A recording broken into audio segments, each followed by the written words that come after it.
Grace and peace to all of you resonating lights, you fellow adventurers into the unknown, you seekers of truth. Welcome. Thank you for joining us on another episode of The Gathering Echo. We welcome each and every one of you to our stream. We invite you into the comment section to share any scripture references that you may feel appropriate or any comments that you would like to make to engage others in conversation. Make friends in the comments. That's what we're here to do.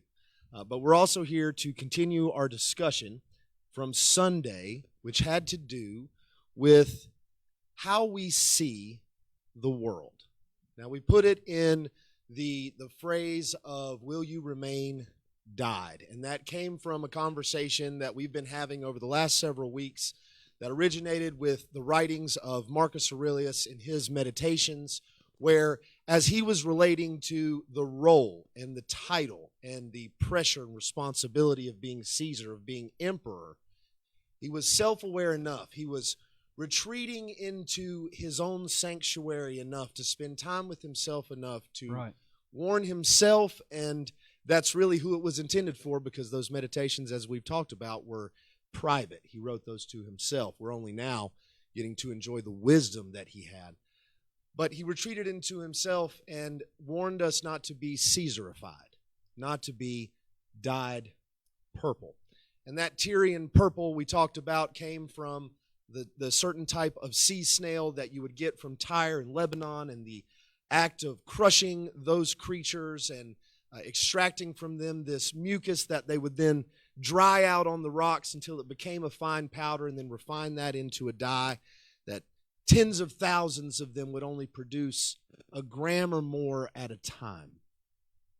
And so with that understanding, he became self-aware, though it may have been a bit too late, because Marcus Aurelius was dyed in the end with that purple dye. That's a good point.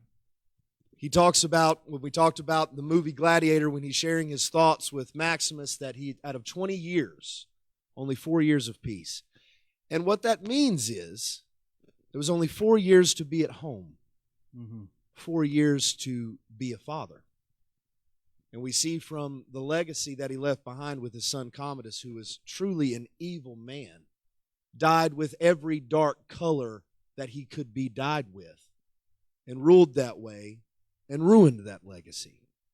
And as we've talked about so many times on this stream, the importance of what we do in the here and now has ramifications for the future, and the future does not belong to us.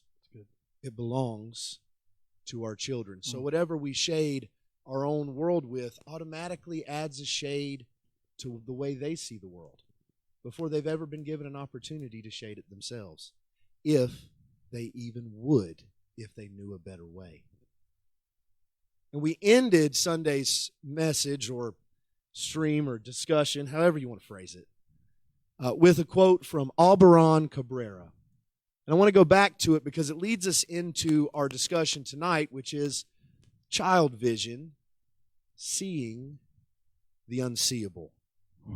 What was once not visible to you, the untrained eye, or the trained eye, as we would come to find out, because we train our eyes to see what they see. Our thoughts color our world. As we begin to add those shades of color, we dim our own light. So we're not really in training. We've already trained ourselves to see things a certain way. We have to untrain ourselves to see what we should see. And his quote says, in any part of the universe, there is a whole universe. And we think about the god Krishna and what Yasoda saw in his mouth, which was the entire universe, which included herself and him. And that's how we understand God to be, that he is outside of time, space, and matter, but we, in time, space, and matter, are all inside of him. And when we see each other and our divinity, who we really are, the beings that we really made to be, that God really created and put inside this sanctuary, I can see a universe, a universe, a universe, a universe, in the little ones, a universe that's just growing and developing in its fledgling stages. He goes on to say, Hamlet saw infinite space in a nutshell. William Blake saw a world in a grain of sand, a heaven in a wildflower, an eternity in an hour. What we want you to come to the understanding of is that when you get to the place where you've removed all the dye that you've added, when your light begins to shine with that white light, that pure white light, what it does for your vision, this was intentional, what it does for your vision is it allows you to see what you couldn't see before. Yeah. Now you really appreciate all of the color in this world, all of the color God created. Because man-made color is one thing. Yeah. Man-made shades are one thing. The way that you color things is different than the way God colors things. And when you remove the color you've added, you see all the color He's created and has been waiting for you to see. And that's where we want to jump in. And we're excited. We're thrilled. We might go back and forth. We might agree. We might disagree. We might just have it out. It might be double dose of chaos tonight. We don't know yet. But we're signed up and we're ready to play. We're ready to have that adventure into the unknown, because this is all something that we're working out as we're going through it. We're studying, we're preparing, we're gathering the resources, we're gathering the material, we're having the discussions, we're going through that process, but in full transparency, we're all still learning. Yeah. And since we're all still learning, that means we all can still make progress, and that's a pretty exciting thing to come to realize. Yes. Jump on in, man. Well, you're a little nervous, which makes me happy, because he doesn't know where I'm going, and it just makes me feel really happy. So I want to start by sharing a quote by Jesus, the Son of God. Of course you would. He was just one up Mr. Cabrera like that. That's neat. It's in Luke chapter 12. Luke chapter 12, verse 25. And he says, but it goes right along with it, Mr. Cabrera. Yeah, sure, making me feel better. And which of you, taking thought, can add to his stature 1 cubit? That's a lot of purple dye in that question. Yes. If you then be not able to do that thing which is least, which is have one thought and change anything, why take you thought for the rest? Consider the lilies, how they grow. They toil not. Dye brings a lot of toil. They spin not. Dye brings a lot of chaos. And yet I say unto you that Solomon in all his glory was not arrayed like one of these. If then God so clothe the grass, which is today in the field, and tomorrow is cast in the oven, how much more will He clothe you, O ye of little faith? So, as he has said, we're calling this child vision, see the unseeable. So I'm going to do my best to explain something out of my living epistle that is unseeable. So it's going to be fun. I will start by saying all of this with me started. We're going to talk about the blue flower tonight, and we'll get into all that meaning, but the blue flower is significant. It's behind us. This is some artwork. What you're seeing visually, of course, you would see it visually. The aesthetic of what you're seeing behind us is the blue flower, and we had the children draw or had the children paint these a couple weeks ago.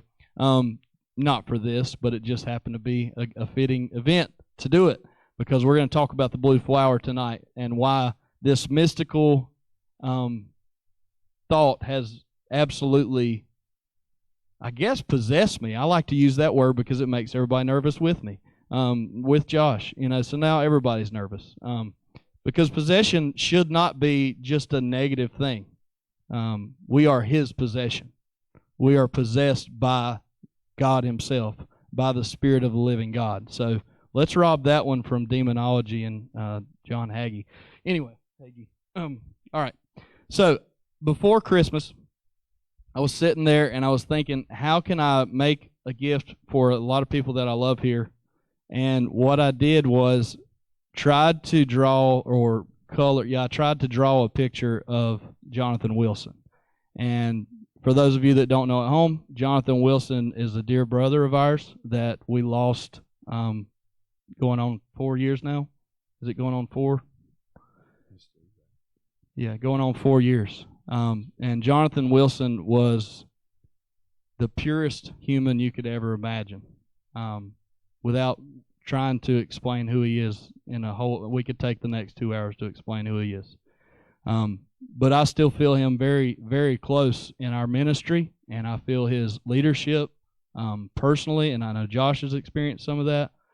But I'm sitting there before Christmas, and I'm thinking, I want to draw this picture of Jonathan. So I began to draw this picture. The problem is, it didn't go well. It stopped looking like Jonathan to me and started looking more like Jesus. And as I finished the picture, it looked like he needed to be doing something. So at that moment, in my creativity and in my childlike, because I can't tell you the last time I sat down and just drew something like that, in that moment, I wanted him to hold flowers. And that was just straight out of nowhere. Not nowhere. Of course we know where. But to me, it was straight out of nowhere. Like, he wants to hold flowers. I don't know why. So I draw this bucket, this little basket of flowers. And there was one colored pencil in the little tray that I was using, and it was violet. And of course, roses are red, violets are blue. Okay? So I draw this picture, and I hang it up on the kitchen, on the refrigerator in the kitchen. The first thing my daughter says when she wakes up is, "That's Jonathan." And I hadn't had any conversation with her at all. So I knew that it was something special then, because I had done change. My mind was already made up. Like, my plan has failed. It's just a nice drawing to hang on the fridge. Until I realized that there's as much Jesus bound up in Jonathan as there is Jonathan bound up in Jesus. And that sent me reeling. So then I took a picture of it and put it on my phone, did some effects with it. And in the picture, with an iPhone, just go with me, Android people, just for a minute. Sorry, this is going to take just a little bit of a stretch. I know that's hard for you guys. Just don't walk us through all the steps. But anyway, I take this picture on my iPhone, and I change the settings, and I begin to color it. So I start coloring the flowers with a purple on my phone, right? Now, the original photo looked blue. But here's the kicker. The flowers were purple, but in that photo, I felt led to write on the front of it, "My hope," or "My delight is in you." So when I started drawing in the letters for "My delight is in you," the way the iPhone works when you're using that highlight mode, is the more you color that, the darker the shade gets, okay? So the more I stroked that "My hope is in you" and drew that on my iPhone, the more the purple began to be blue. Now that's significant, and you'll see that just in a little bit.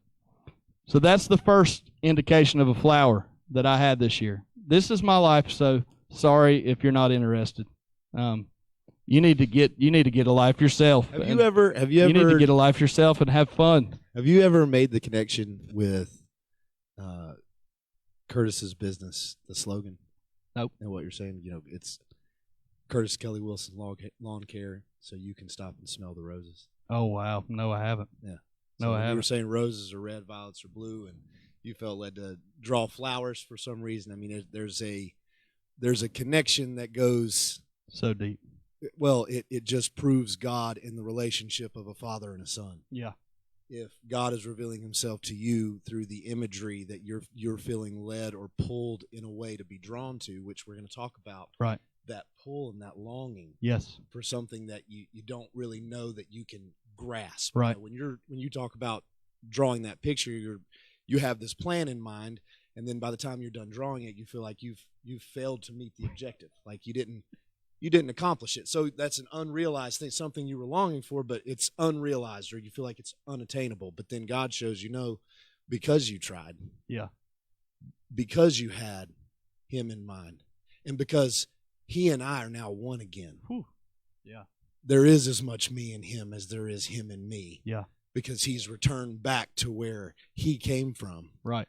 which means he's still with us, because if he's with God, Come he's on. never going to leave us. He's never going to forsake us. He's going to be with us always until the end of the eon. So in these moments when you're making all these connections and there's kind of these questions as to why, well, for me, that being my god brother, my godparents, and growing up with them, I would immediately know why flowers Come on. were significant, because I didn't just know him, I knew his dad.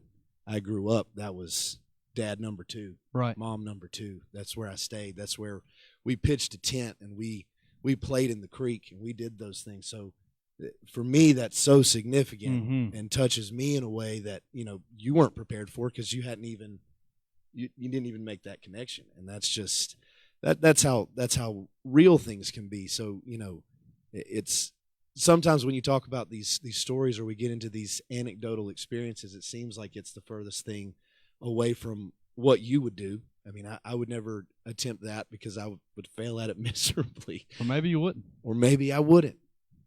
And that's seeing the unseeable. You said it'd be unseeable, but then the more you talk about it, the more and more I'm seeing it. The more and more I'm understanding it. The more and more that die is getting removed from what I should be trying for, what I should be giving myself to, when I feel that longing for something that my mind tells me I can't do or I can't perform well. Well, maybe I just do that and pursue that because I'm feeling that way. And that is one of the whispering wisdoms of God. Yes. Where, like in the garden, it was a whisper that led them to wake up to what was possible. Right.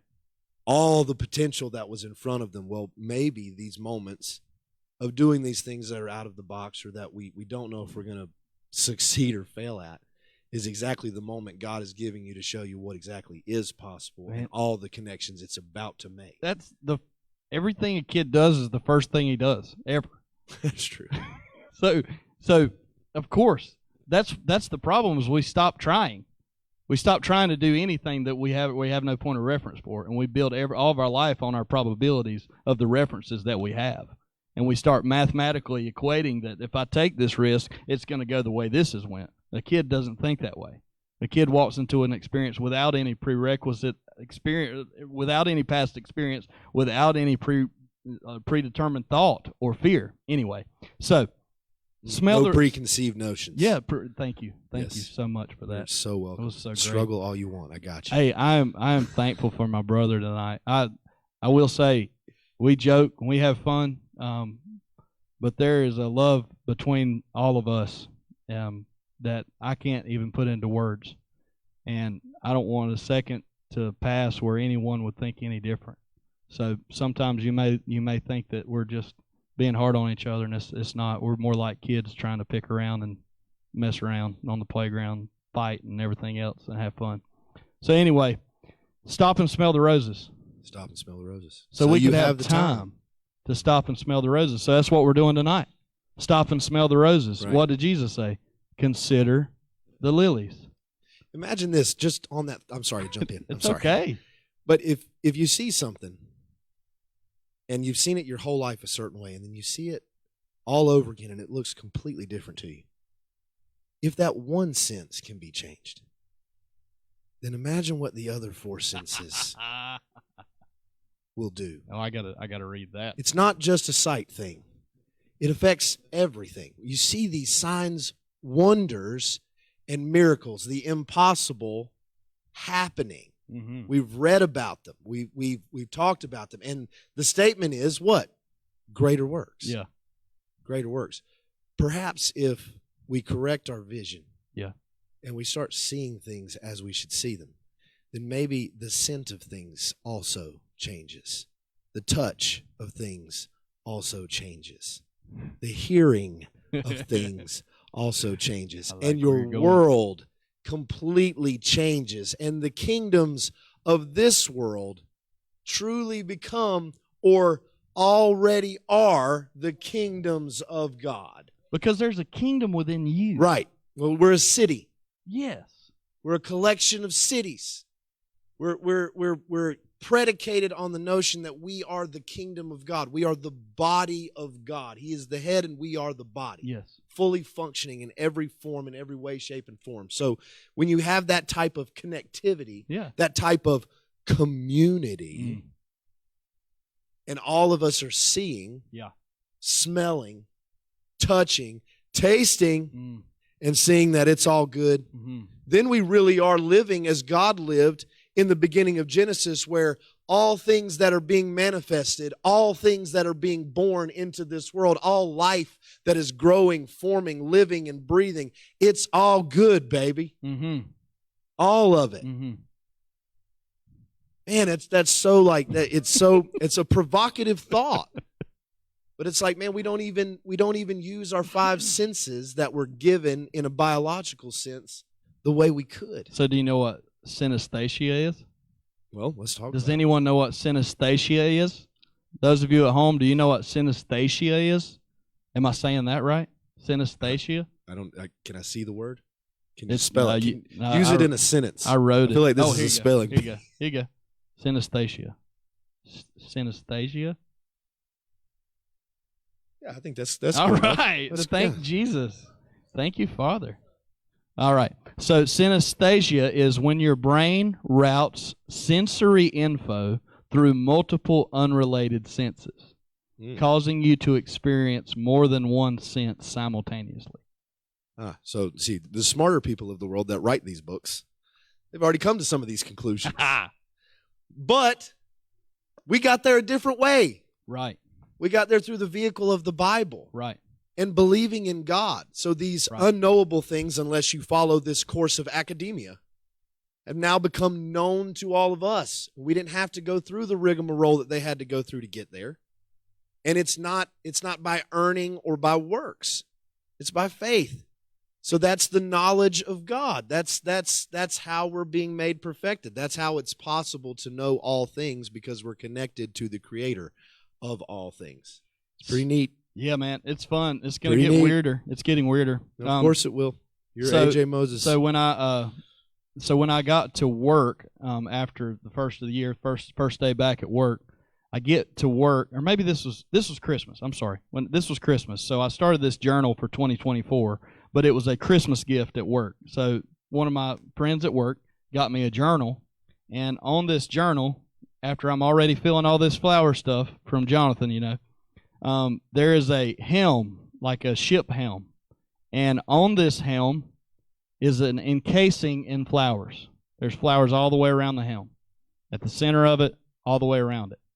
So I start kind of picking up on the scent, and that's the best way I know how to describe this in your own life, in your own way. You have to pick up on the scent of what spiritually you are picking. Like, it's almost like Jesus tells Nicodemus, it's the wind, man. It's just the wind. How do you know it's God?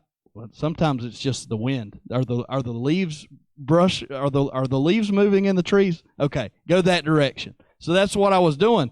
And I start journaling in this journal, which is significant of all this flower stuff, and I start writing.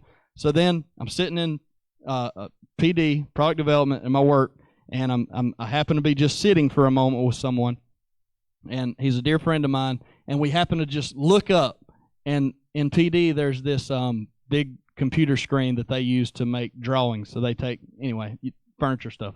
Don't need to talk about it.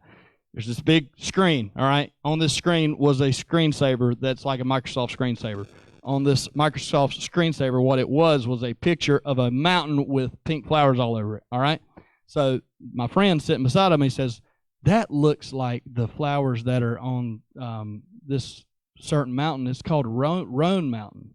I said, are you saying Roan Mountain? He said, no, Roan Mountain. I'm like, Roan, R-O-A-N? He's like, no, it's Roan. I'm like, everybody in my life does this to me. It's good, including Josh. So Roan Mountain is he said, that looks like the flowers that are on Roan Mountain, and I'm actually naming my son after that mountain, Roan Mountain. That's what my son's going to be named. And just last week they had their baby boy. He was born this year, named Roan. All right, and on Roan Mountain are these rhododendrons. And I may be saying that wrong. Rhododendrons are the flowers that grow on Roan Mountain. So I'm like, wait a minute. You're talking about these flowers. He said, yeah, he loves the mountains. He's a fisherman, right? So he knows the Appalachian Mountains. He knows everything about the mountains. He's a Blue Ridge Mountains guy, right?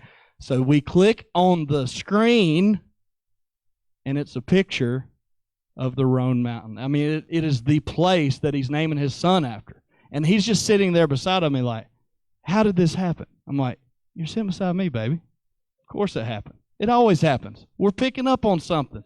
It's a scent, man. We're on the scent. We're on the scent of what God is saying, all right? So then it's like exploding in my mind. I go home, write all that. So then Sunday school, I'm back there teaching with the kids, right? Now, this is just how it works. We play this game with our whiteboard in Sunday school, all right? I'm gonna stand behind the whiteboard, and I'm going to draw something, and it's kind of like, they got to guess what I've drawn by the clues that I give, right? So the first thing I draw on the back of that board is a flower, right? I step out in front of the board where the kids are. I don't even give a clue. I ask a question. What did I draw on the board?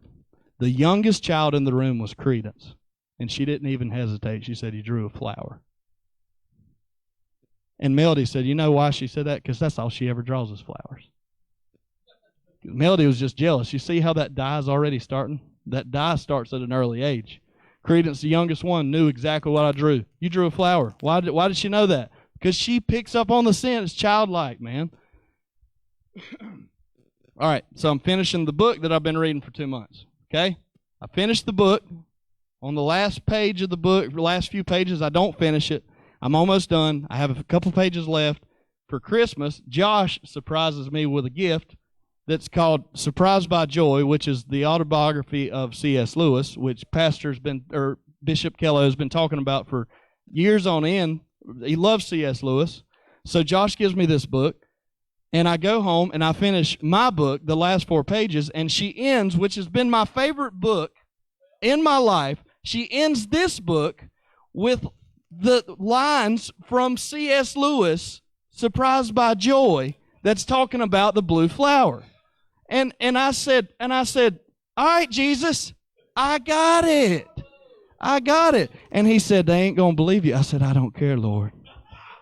I'm going. They give me a second to say this. I'm going to say it. So here we are tonight. And it's fun because it's all real. And I'm telling, and that's what we say all the time. It's all real. It's all real. It's all real. It's from the Hook movie. This stuff happened when we were talking about Hook, right? It's all real. All right? Go to work again. There's a friend of mine gives me a Seabiscuit. He makes a random trip to the beach, okay? A random trip to the beach. Here's the fun part, to go spend time with his aunt who has been gone for 20 years. He goes by himself to the beach to go have a walk with her on the beach, and he does it every year. So he goes on this walk with his aunt who's been gone, as we would say it, 20 years. Or maybe she hasn't been gone at all. Maybe she was walking with him on the beach. Maybe that maybe's not a maybe. And he picks up Seabiscuit. She taught him everything he knew about the ocean. So he picks up all these Seabiscuits, all these shark's teeth. And a Seabiscuit is like a souped up sand dollar, is the best way I know how to explain it. And on the sand dollar, of course, we all know is the imprint of what? A flower. So this Seabiscuit is the imprint of a flower. And I'm like, here it is. I hear you, Jesus. Let's walk to the next department. Walk to the next department. There's 5 guys on the chair line where I work. Every single one of those guys had blue shirts on. So I have the flower. I have the 5 petals. It's blue. And I know it's hilarious, right? Nope. It's not to me. No, it's not. I mean, I'm picking up on it. So today, and I'll stop with all this because I know that you ain't turned to 1 Corinthians yet. Man, this is my epistle. This is what I am learning. This is my epistle. This is what I'm seeing. This is what I'm hearing this. I'm feeling this. I'm experiencing this. I'm engrossed in this. Today, someone I love very dearly that retired just last year passed away. She passed away last night. And this lady was so sweet, one of the sweetest ladies you could ever meet. And what was one of the things that I remember, I just talked to her a couple weeks ago. One of the things I remember specifically was her lover, her husband, treated her like they were just kids the whole time. Like, you know, they were on up there, right? But every birthday she had, every Valentine's Day, every anniversary, he would come to our workplace with a dozen roses. Every time, without fail, he would bring them for her. So today, when I realized that, I knew what I had to do. I go to the store, I get a dozen roses, and I put them on the machine she used to work on. And I realized driving back with those roses in my passenger seat that I am totally engrossed yet again, in this mystery. Oh, I about spilled my coffee. That's going to be a good reel. That'll be a good reel. I want to read this. I want to read this. So, George Philip Friedrich Freiherr von Hardenberg, also named... Can you say that one more time, please? George Philip Friedrich Freiherr von Hardenberg. Excellent. Continue. Onward. Pen name novelist. Pen name novelist was he was the original one to talk about the blue flower. Okay? All right. He was a 29. He died at 29 in 1801. He was only 29. He was a German aristocrat, a poet, novelist, philosopher, and mystic. He was an influential figure in Romanticism, the first phase of it, which is they called Jena Romanticism, as Jena. You want to say anything about that? No, that's good. Okay. All right. His unfinished novel, Henrik von Offerdingen, that was fun to say. Keep going. This is what he says. Getting better.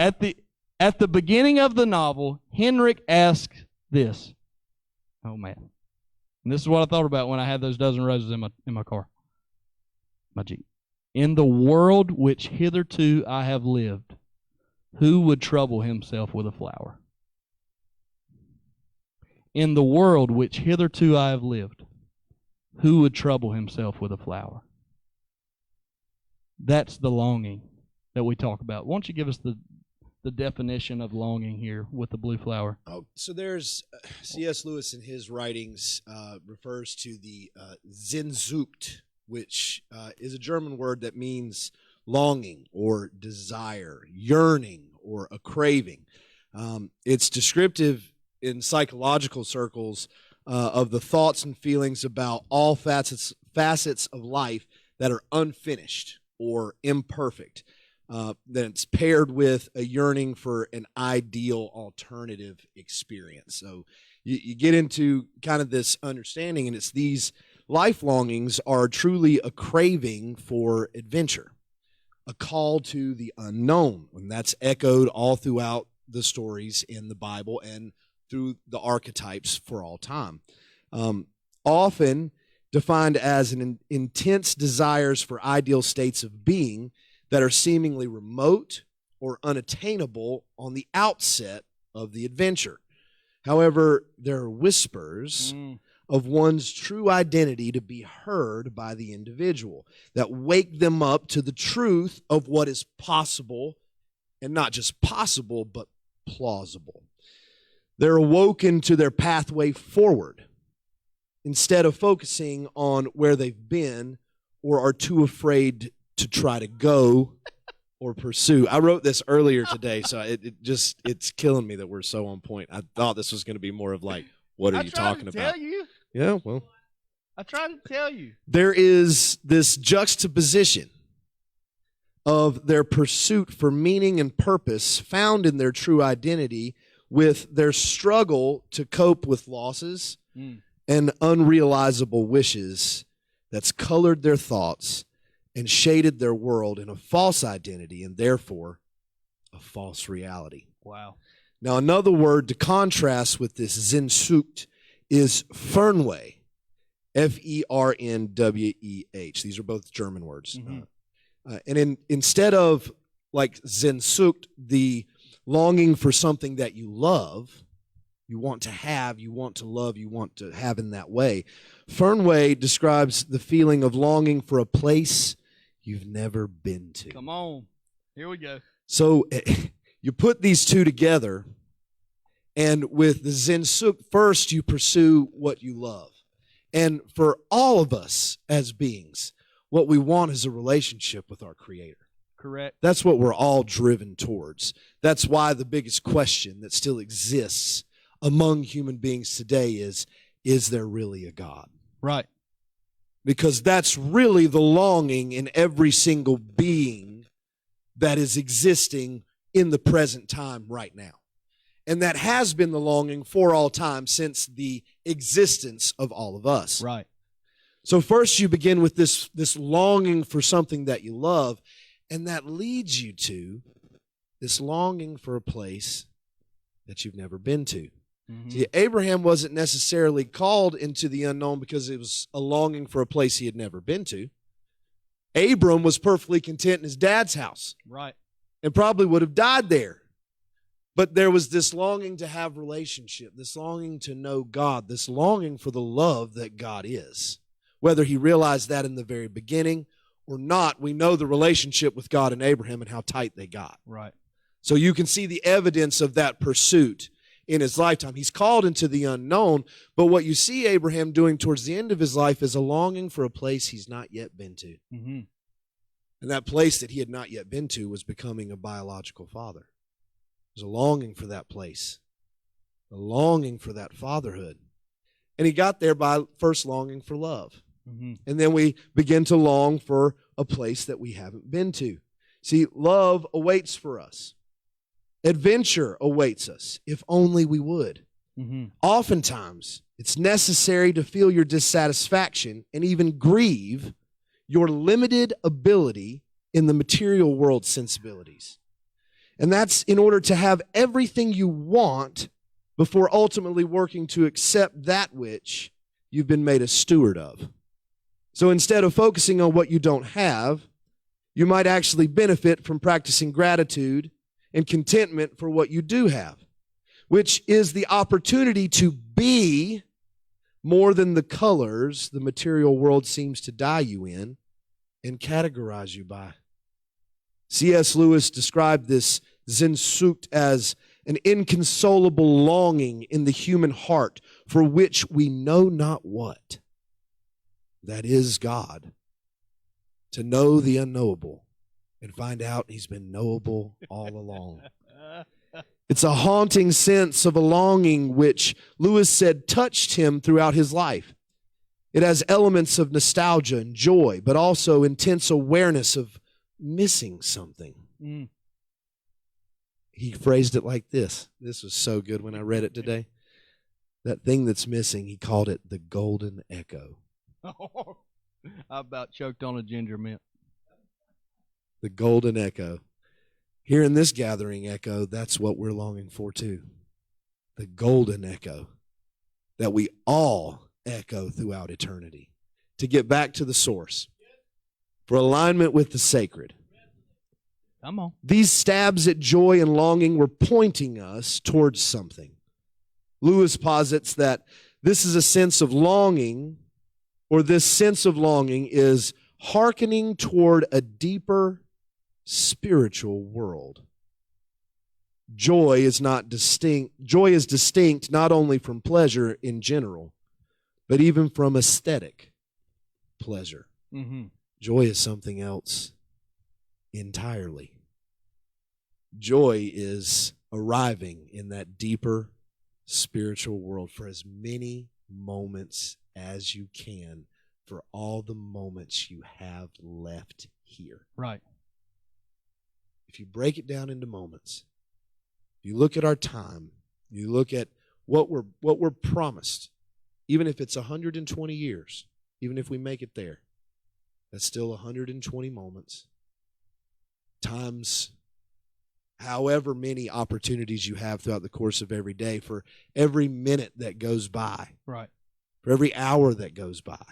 How many moments can you reach that deeper spiritual world? Can you retreat within? That's so good. Be the child. That's so good.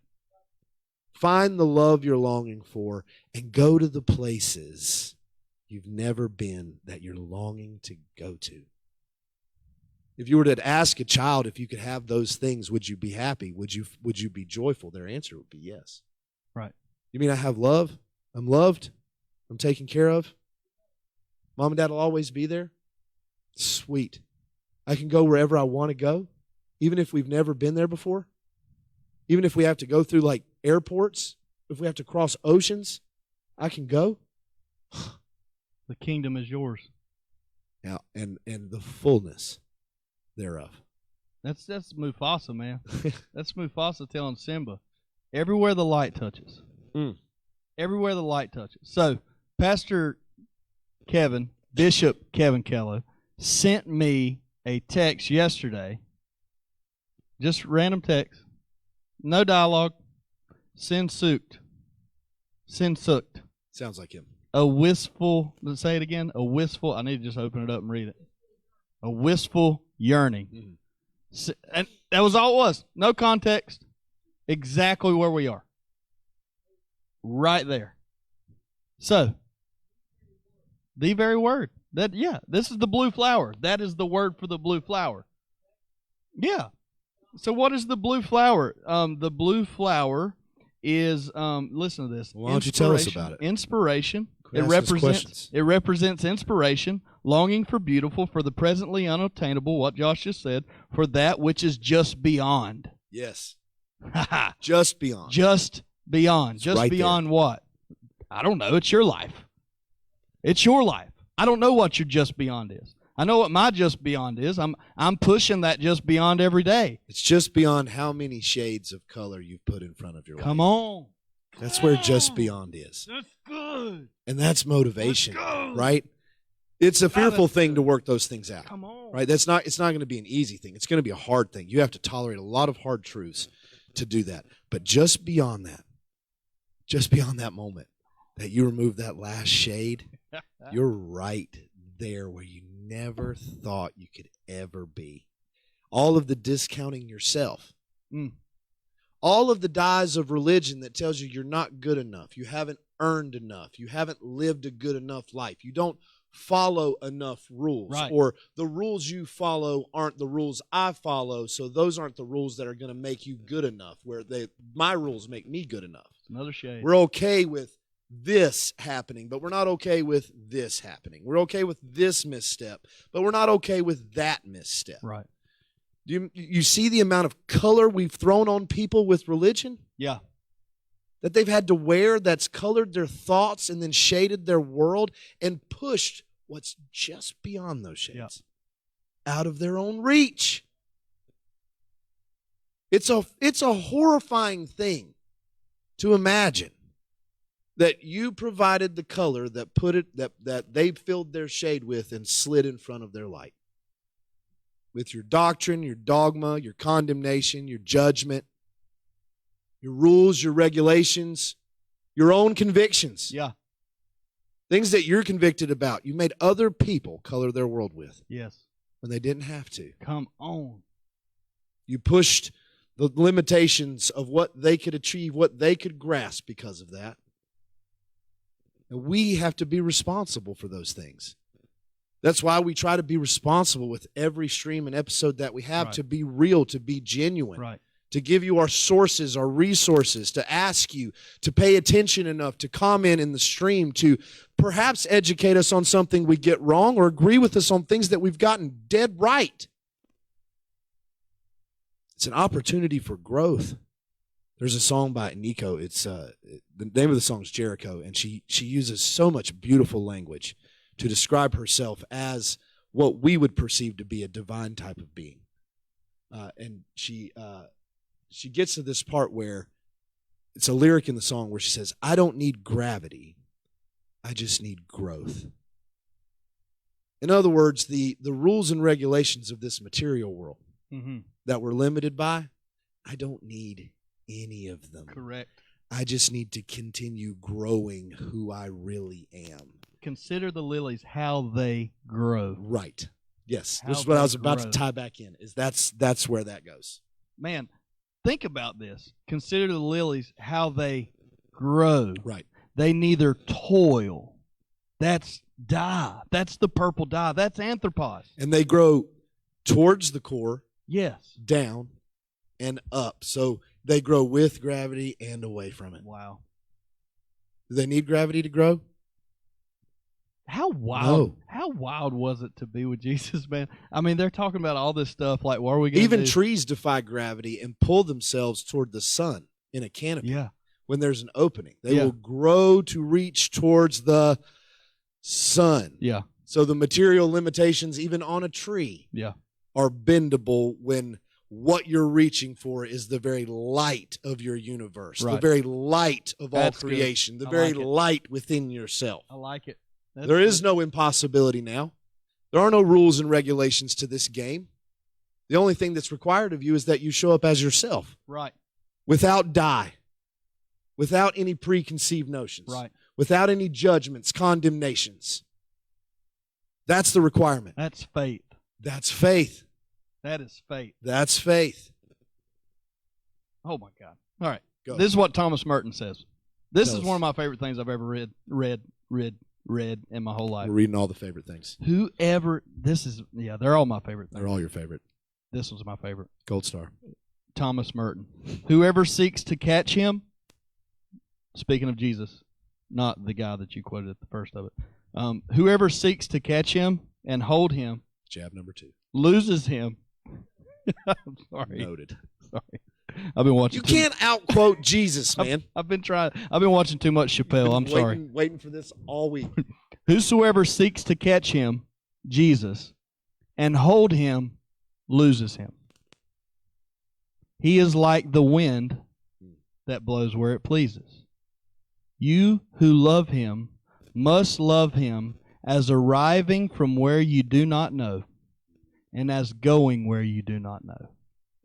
Wherever we go, we discover that he has just arrived before us. For the true end, which is in heaven, is an end without end. It is a totally new dimension. That's the blue flower, in which we come to rest in the secret that he must arrive at the moment of his departure. His arrival is at every moment, and his departure is not fixed in time. That's just, oh yeah, think about that a while. All right, so I want to read to you some stuff from Jay Griffiths from A Country Called Childhood. This is the tie-in here. So bear with me just a few minutes. All right. Wait, which part is this? This. 'Cause I have one more thing from C.S. Go. Lewis that might be. Go for it. We could knock it out and then go to that. Because is this the thing you were talking about earlier? No, not yet. Okay, we're still not there. Hold on tight. Okay. Wait. Are you going? I don't care at this point. Do you want me to do this quick C.S. Lewis Go. bit? All right, I'm going to do this bit. All right. There's a novel that C.S. Lewis wrote, and it's titled Till We Have Faces. This guy, I'm telling you, man, it's so good. Face to face, in the mirror reflection. He really saw God. That's it. He really met God. And it really changed his life. You can see it reflected in everything that he does. We see in this book, it's a commentary on this longing for our true identity and a sense of belonging to something more than what this world has to offer us. In the book, the heroine engages, it's a female character lead, also incredibly progressive and incredibly inclusive in his writing. The heroine engages in a lifelong struggle with her faith. And she has these glimpses, or as I would say it, here's these whispers of a joy that would ultimately, for her, never really be fulfilled. In one section, it's quoted, "It almost hurt me, like a bird in a cage when the other birds of its kind are flying home, to find the place where all the beauty came from, my country, the place where I ought to have been born, the longing for home." Wow. And what that impacted for me when I read through that, and I was going through a lot of his works and writings, is that, and I think this is a true statement, and it's what I believe at least, is that many people are afraid to heal. They're afraid to heal because their entire identity is centered around the trauma they've experienced. They could heal if only they would. But there are truths that have to be tolerated to heal. And the fear is not that they'll get better. Right. The fear is that they won't know who they are on the other side of being healed. Can you say that again? They won't know who they are anymore on the other side of being healed. What lies just beyond, they're afraid to death to go there, because when I go there, who am I? But that's the place where your God comes in and says, I know who you are. Yeah. And I can show you Come who you on. are. And we don't have to unlearn anything anymore, because you've gone through that process. You've dealt with that trauma. You really chose healing over staying afflicted. Yep. You chose to become something else instead of staying the same and covering it with platitudes and covering it with anecdotes and covering it with hollow words. Come on. You've really worked through those things that traumatized you, and because of that, you've now become something else. And the fact that you don't know what that is a beautiful thing, because now that blank slate is offered back to your Creator. Wow. And He gets to draw Wow. all over it. And whatever flower in whatever shape and that beautiful blue color Come that on. you are gets to come forth. And like in a mirror, Yeah. face to face with Him, you remember who you are. And I'll leave you with a quote on this: remembering who you are. A man sees in the world what he carries in his heart. That's Johann Wolfgang von Goethe. What I'm saying by that is, this process of getting to know your Creator is an invitation into your heart.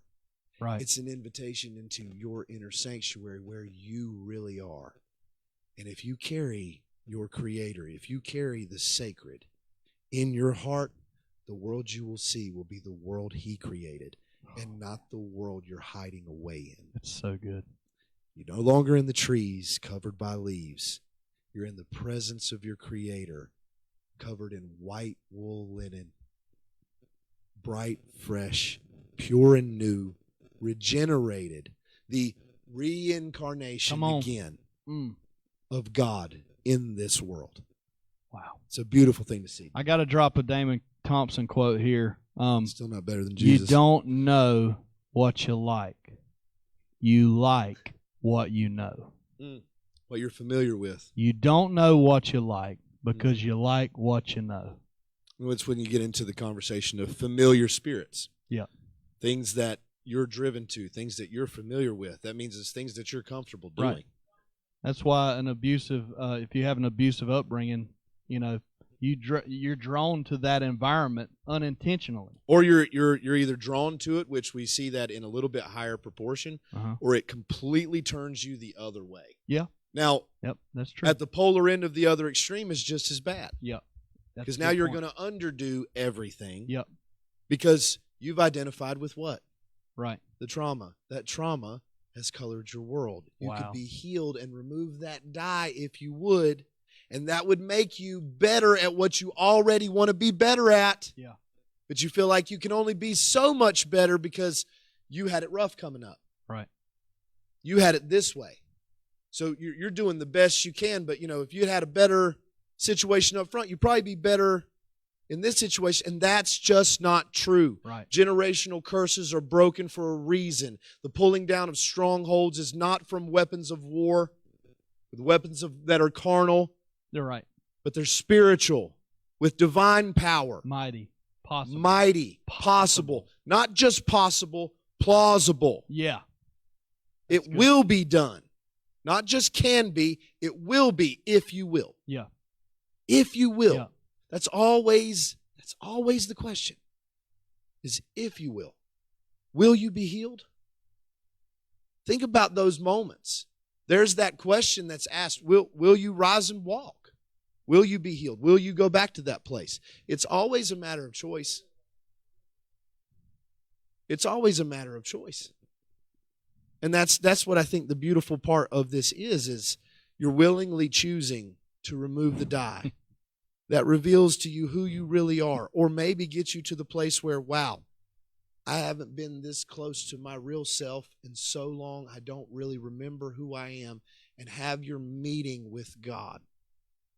Have your Saul to Paul moment. Right. Let it knock you off your feet, shake your world up, completely change your course and direction. Wow. Because that's another way that it happens. But I think what we're trying to say is that the way you see the world is not as good as you could see it. It's not as good as you could hear it. It's not as good as you could taste it. It's not as good as you could touch it. It's not as good as you could hear it. It's not as good as you could experience it if you remembered who you were. Right. And you were aligned with the sacred, and you had no more die. Right.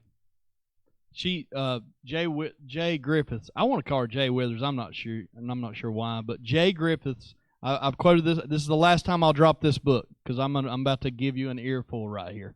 All right. She says, and the reason she ties in C.S. Lewis and the flower so much is because when she was a child, she said this: "I met a forget-me-not, which is a flower. I met a forget-me-not on equal terms as a child.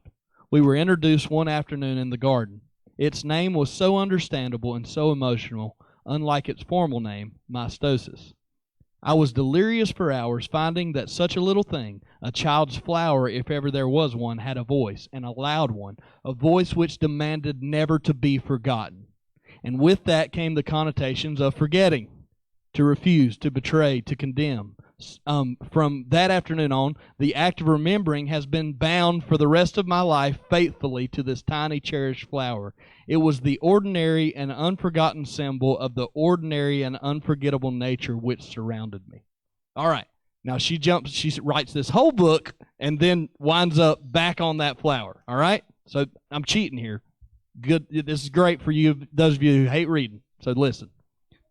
"When an earlier age had so devastated the past that it invoked original sin to punish children with the idea that their souls were retinoled even before they drew breath, the Romantics perceived a child's original innocence, yes, treasuring the personal past.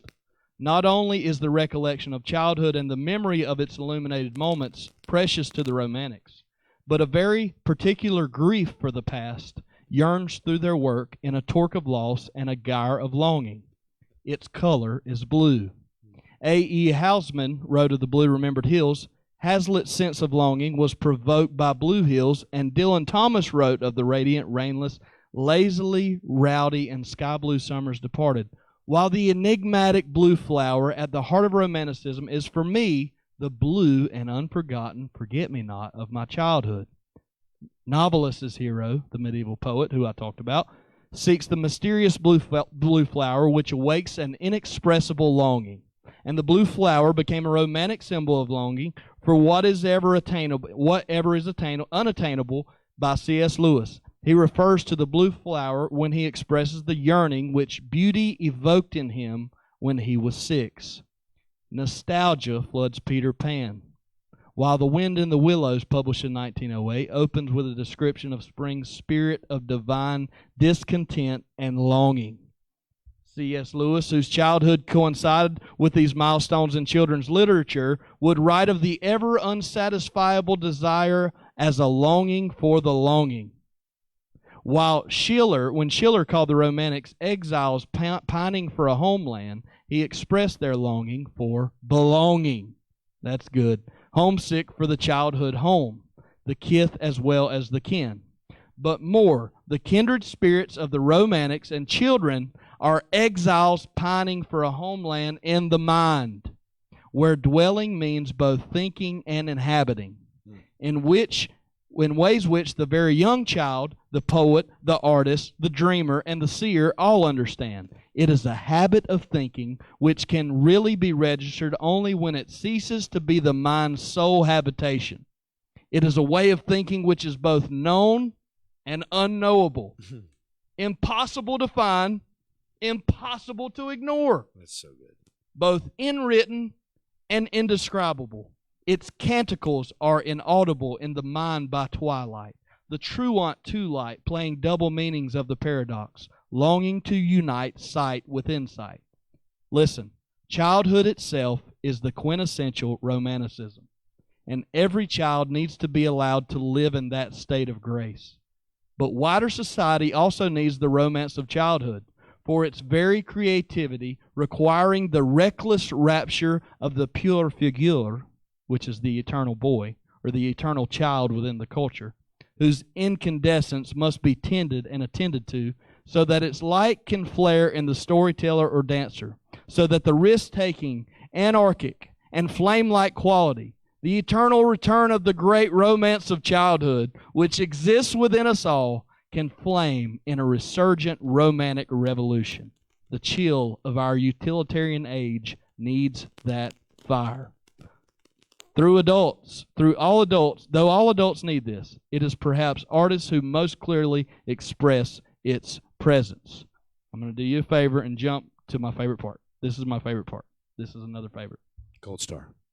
Reckless with divinity. Childhood. I knew you'd like it. Yeah, that's good. I knew you'd like that. Reckless with divinity. Childhood knows itself to share the resonant frequency of life in a riff, a rhythm, and a rhyme of the mind. And it holds to that truth. Kin to the wind or the life of water, life is sheer, sudden presence to a child. A transcendence into feeling of oneness so powerful that the senses themselves become one. Synesthesia. A cat's paw blooms into blue flowers, which burn the innermost blue of a candle flame, while the wind is staves of music with bird songs written on it, the in-seeing song. This is Jesus telling the disciples, consider the lilies. How weird was that? They're talking about all these important things. He's like, be a flower. Just a minute. Smell the roses. I believe you're a flower. All right, and I'm almost done. A child's hearing is better than ours. A child's hearing is better than ours. So Harmony can hear better than we can right now. You know why? In two senses. A child can hear a pitch far higher into the sheer beyond, and can also hear the earth singing to herself when life revolves into music. Pitched above, pitch of intensity with translucency as light comes through them like bluebells at twilight. Each bluebell ringing itself without end or beginning. Children hear a rhapsody in green, for they can hear so well that they can hear what they see. In sea green and ivy, hearing star chimes or the cascade of bells in one lily of the valley. There it is. Song struck by the wood canticles of a thrush or wren, children first hear music in duet when it sings outside them and inside them, in the unceasing song willow voice and grass strung, when they hear the bells ring like a stone thrown into water, ringing out in cycles, it circles to eternity. And when those bells, and I can hear Josh saying, you can't unring them, and when those bells, which should be pealing now and always inside a child's mind, are jarred and cracked into hollow, broken barrels, oh my God, then children will wordlessly, riddingly, oh man, help me, Jesus.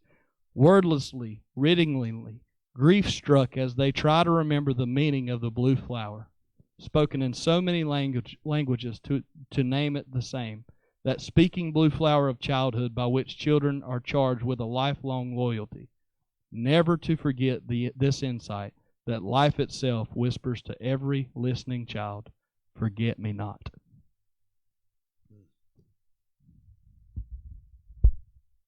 I've read that like 115 times, and it gets better every time. I want to say one more thing. Brent sent this. I got to read this. He sent us this text. This is how this works. We're moving. We're growing.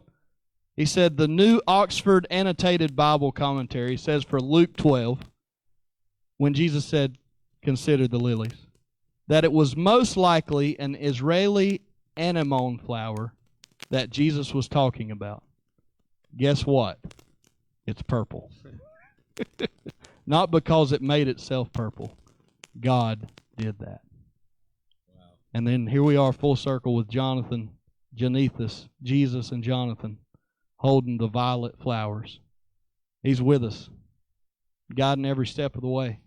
I believe that with all my heart. I believe in the cloud of witness. I believe that there is something just beyond our reach right now. I believe there's a longing that is just out of our reach, and it's not our job to say we'll never reach it. It's our job to be the child and say, just because I haven't before, I'm going to right here, right now, in this moment.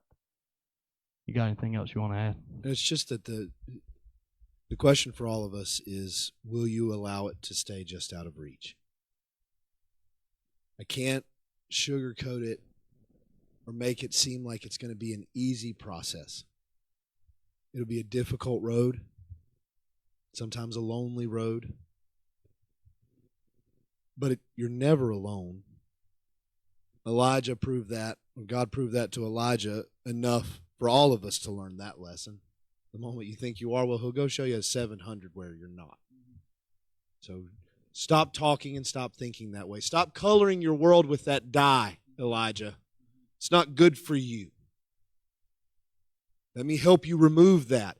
And sometimes, all times, that's what God will do. But only when we're willing to go in there and allow God to give us that difficult truth. Allow Him to show us those difficult things, for us to be able to make that choice. Say, I don't want to see things that way. I don't want to be that way anymore. I don't want my world colored with this trauma. I don't want to be the only thing that I'm comfortable or familiar with identifying with. The only reason why I identify with it is because it is so familiar. Because it did come from my childhood and my experiences growing up. And if I remove that, well, what do I have left to be thankful for God for? Because God got me out of all of those things, right? God helped me deal with all of those things. God gave me another life, a new opportunity. Well, then remove that dye. It's time to no longer be familiar with that trauma. It's time to overcome that trauma. And that doesn't mean you overcome it tomorrow, or you overcome it within the next minute, or you pray about it one time in the altar and you just overcome it. It means that that's what you pursue, is overcoming that trauma, because you know the moment that you do, that dye is removed and your light will shine brighter, and you'll remember more about who you are than who you currently remember identifying as someone who's been traumatized. Traumas come. Sometimes, like I said Sunday, the things that happen to us are outside of our control. Forgiveness leads to the sea of forgetfulness. Because remembering those traumas help us identify with those traumas. Remembering those traumas color our thoughts, and that colors our world. And we're not too far away from being dyed by it. Even Marcus Aurelius, like I said earlier, was dyed somewhat by his role and his position as Caesar. It took him away from the other things in his life that would have done him well, and the future of Rome well, for him to have attended to. The same thing is true for Gandhi and Winston Churchill. Same thing is true for some pastors and ministers, where, well, I'm doing it for God. I'm doing it for God. Becomes a dye of its own. We have to live our whole life for God. At home, with our families, with our friends, with relationship, not just the task of ministry. What we are is not a pastor. It's not an attorney. It's not a doctor. It's not a psychologist. It's not a secretary. It's not a bishop. We're God's children. The things that we do not define us unless we allow them to. They do not become a dye and color our thoughts and shade our world unless we allow them to. Which means what?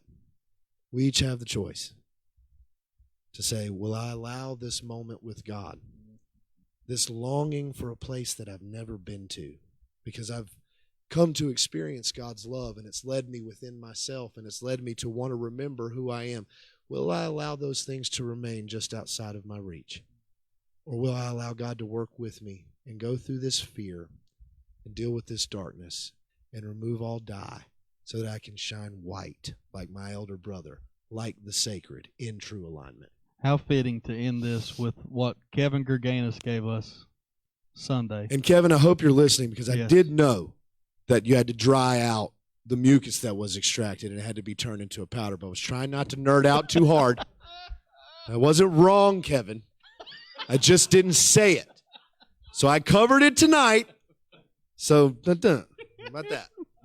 But Kevin Gerganis gave me this, his favorite. He's a history teacher, so he tells me this is one of his favorite quotes. Wrongfully attributed to Nelson Mandela, by the way. It is not Nelson Mandela's It is not quote. Nelson Mandela's quote. It is Marianne Williamson's correct. quote. She says this is our deepest fear. Our deepest fear is not that we are inadequate. Our deepest fear is that we are powerful beyond measure. It is our light, not our darkness, that most frightens us. We ask ourselves, who am I to be brilliant, gorgeous, talented, and fabulous? Actually, who are you not to be? Right. You are a child of God. Your playing small does not serve the world. There's nothing enlightened about shrinking so that other people won't feel insecure around you. We were born to make manifest the glory of God that is written within us. That is within us. It's not just in some of us. It's in everyone.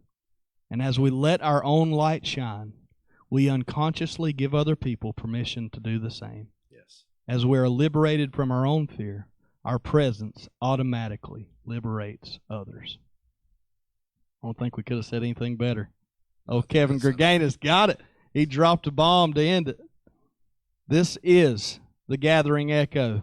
We have enjoyed spending time with you, everyone here. We invite you to come Sunday, this coming Sunday. We have services starting at 10 o'clock. We play fun music, great music. You make that decision. We think it's pretty You'll have good. to come We and keep find doing it. out to make a judgment. We invite you to click on our streams, to share our streams, to like our Facebook page. It's NTCFB. We invite you to like our YouTube channel, which is The Gathering Echo. We invite you to enjoy more time with us. And more importantly, we invite you to be loved by your God, your Maker, your Creator. And that's what we're all about here. So say with us, I love Him. I love Him. Because He first Because He first loved me. loved me. And to make one slight correction, when you download the Subsplash app, look up and search in the Play Store, whether that's the iTunes Store or the Play Store, The Gathering Echo. That will take you to our Subsplash app. Instead of downloading Subsplash on its own, that's not going to get you very far. So download The Gathering Echo, and that will take you to our Subsplash app, where you can access all of our content and also make charitable donations if you so choose to, and also pay your tithes through that app. So that's what's available. But I wanted to correct that from Sunday because I kind of flubbed that up. So All right. was Bye. bye. Bye, y'all.